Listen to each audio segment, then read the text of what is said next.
These were 52-year-old buildings that had not been significantly renovated, updated, or improved. Everything had lived past its life cycle. So when we went to the community and asked them to increase the tax rate, our first promise was that we would do all the work that needed to be done in the buildings. I think when we were discussing with community, the one thing that stood out the most that we were hearing was, I thought things are fine. Everything seems okay. Things are moving along. I haven't heard of any issue. But the problem is we can't be happy with just the status quo. We have to constantly be pushing those barriers, making sure we're being aggressive in terms of what our long-term future is, because we don't know what the next 5 or 10 years brings for us, but we need to make sure that our kids are prepared for whatever that has for them. They thought they were only going to get a roof and parking lots, and we really transformed the whole school, the interior, the learning environments. The thing that I'm most proud about is our ability to outfit a school virtually top to bottom and land within their budget. We didn't have to cut any corners or cut any angles to achieve exactly what they wanted to experience within their space.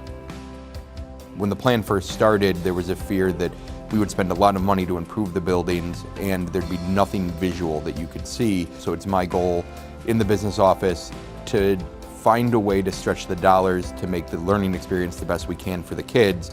So to see them come into what the final product was with new floors and new paint, new furniture, there's an excitement here that I did not see in my first 3 years.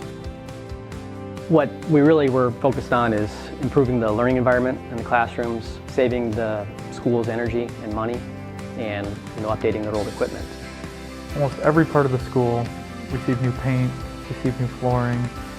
So no matter who comes back into what room, they're gonna feel like their area, their space was touched by the construction and upgraded. Everything was picked strategically to be energizing and just pleasant for kids and to create a learning environment where they want to come.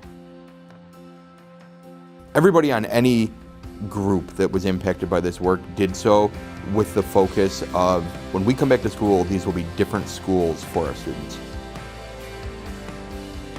When I first came here, when we were talking about the referendum, I was shocked by how identical it looked from when I went here.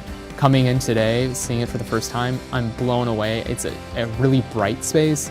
It feels really happy. And I don't usually have an emotional attachment or association to a place, but it really gives you joy to walk in, and I'm really excited to see what this new school year can bring.